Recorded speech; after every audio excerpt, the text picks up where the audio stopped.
नमस्कार मित्रांनो, देऊळगाथाच्या नव्या व्हिडिओमध्ये आपले स्वागत आहे. आज आपण आलो आहोत भट यांचे श्री सिद्धिविनायक मोदी गणपती आहेत. हे मंदिर नारायणपेठमध्ये असून हे मंदिर पेशवेकालीन आहे. हे मंदिर विविध नावाने ओळखले जाते. जसे हे मंदिर आधी नुसते एका पारावर होते आणि त्या पारावर बोंबील माशांची विक्री व्हायची, म्हणून या मंदिराला बोंबल्या गणपती म्हणतात. आणि जे विवाह इच्छुक लोक भक्तिभावाने श्रींना शरण येतात त्यांचे विवाह लवकर जुळून येतात, म्हणून या गणपतीला विवाह विनायक गणपती सुद्धा म्हणतात. बाकी मंदिराचा इतिहास इथले प्रमुख पुजारी श्री फडके गुरुजी यांच्याकडून घेऊयात.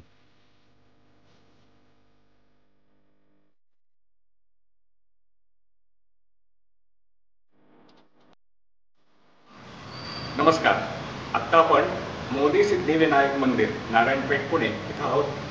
या मंदिराचा साधारणतः माहिती असलेला इतिहास असा आहे की 1750 सालामध्ये किंवा त्याच्या पुढच्या काळामध्ये याची निर्मिती झालेली असावी, बांधणी झालेली असावी आणि पेशवे कारकीर्दीत याची नोंद आढळते. त्यांची जी काही कागदपत्र आहेत त्याच्यामध्ये नोंद आढळते की मोदी सिद्धिविनायक मंदिरात आम्ही रचना ठेवलेली आहे, अशा प्रकारची एक नोंद आढळते. खुसरू शेठ मोदी नावाचे पाचशे गृहस्थ होते. पेशवाईच्या काळामध्ये ते पुण्यामध्ये आले. त्यांच्या कामाची पद्धत पेशव्यांना आवडली, म्हणून इथं जो काही परिसर होता तो त्यांनी मोदी या माणसांना दिला. खुसरूशेठ मोदी यांनी इथं एक सुंदर सिद्धिविनायक मंदिर बांधलं आणि त्याची सेवा केली. पूर्वीच्या काळामध्ये असं म्हणतात की इथं जवळपास नदीघाट होता, म्हणून बोंबील विकायला बायका बसायच्या, म्हणून त्याला बोंबला गणपती पुणे पद्धतीने नाव असं त्याला म्हटलं गेलं. पण यातला एक मूळ अर्थ घेतला आणि जो आम्ही काढला, मोद देणारा या अर्थी, म्हणजेच आनंद देणारा तो मोदी सिद्धिविनायक. आणि त्याच्यानंतरच्या काळामध्ये अनेक प्रकारचे अनुष्ठानं इथं झाली. 21 दिवस सलग जलाभिषेक झाला. त्याच्यानंतर भारताला स्वातंत्र्य मिळाल्यानंतर संपूर्ण महाराष्ट्रामध्ये 1 कोटी अथर्वशीर्षाची आवर्तनं झाली. त्याची सांगता म्हणून इथं आवर्तनं, भोजन, यज्ञयाग वगैरे कार्यक्रम झाले. त्याच्यानंतर ह्या मंदिरामध्ये वर्षभर कीर्तन, पुराण, माघी गणेश जन्मोत्सव असे विविध कार्यक्रम होत असतात. आत्ता माझ्या पाठीमागे एका युगातील गणपतीचे चित्र तुम्हाला दिसत आहे. त्याचप्रमाणे चारही युगांमध्ये गणपती कसा होता, त्याचा वाहन कुठलं, त्याला हात किती, असं या मंदिरात चित्रित केलेलं आहे. तसेच विविध खांबावर मध्ये आम्हाला काही भाषेतले ओम मिळाले. त्या ओम कसे लिहिले जातात विविध भाषांमध्ये ते सुद्धा इथं आम्ही लिहून ठेवलेले आहेत. अनेक पिढ्या, म्हणजे जवळजवळ माझ्या माहितीत तरी 3 ते 4 पिढ्या या मंदिरात सलगपणे येणारी माणसं आहेत, भक्तगण आहेत. त्यांना त्यावेळेचे अनुभव येत राहतात. असे एक छोटे गणपती आत्ता आपण बघत आहोत. कृतयुगामध्ये गणपतीचं वर्णन कसं होतं किंवा गणपतीचा अवतार कसा झाला तर त्या संदर्भात आपण बघत आहोत. ह्या गणपतीला 10 हात आहेत. तो सिंहावर आरूढ झालेला आहे.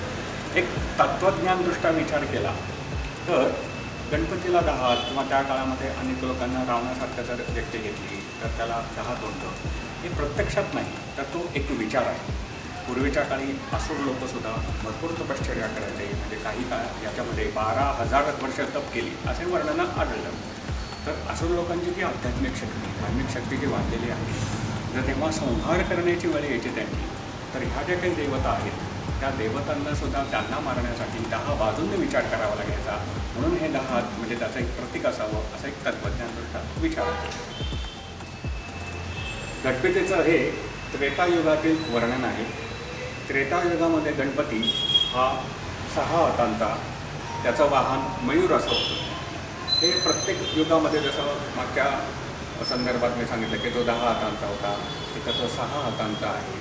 तर ते वर्णनं आहेत की त्याला तेवढी शक्ती वापरावी लागत असे, असं एक तात्विक बैठक ज्याला आपण म्हणूया त्या तत्त्वज्ञानावर तो आधारित आहे. आपण बघत आहोत तो द्वापार युगातील गणपतीचं वर्णन आहे. त्याचं स्वरूप आहे. द्वापार युगामध्ये 4 हातांचा गजानन ह्या नावाने प्रसिद्ध होणारा असा गणपती की ज्याचं वाहन उंदिरे आहे, असं त्याचं वर्णन द्वापार युगातलं आहे. कलियुगाच्या शेवटच्या चरणामध्ये गणपती हा असा पुजला जाईल असं वर्णन गणेश कोशामध्ये किंवा गणेश पुराणांमध्ये आहेत. आता तो मगाशी मी सांगितलं त्याला 10 हात होते आणि इथं 2 हात दिसते.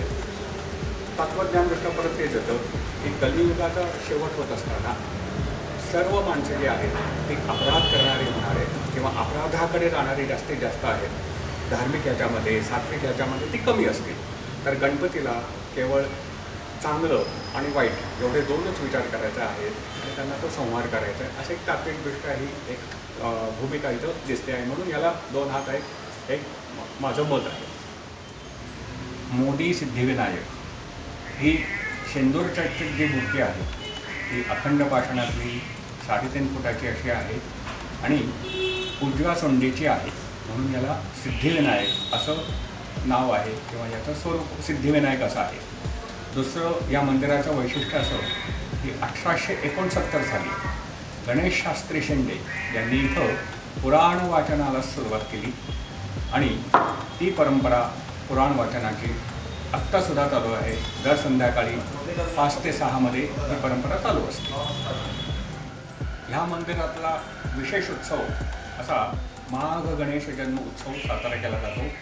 प्रतिपदा ते पंचमी या 5 दिवसामध्ये भजन कीर्तन आणि लोक येणारे नामस्मरण वगैरे करत राहतात. असा उत्सव हा इथं पार पाडत असतो. तर अशा या उजव्या सोंड्याच्या शेंदूर चर्चेत 200 ते 250 वर्ष जुने असलेल्या मनशांती आणि मनाला एक वेगळेच समाधान देणाऱ्या मंदिरात तुम्ही नक्कीच या आणि ह्या सुखाची अनुभूती तुम्ही स्वतः घ्या.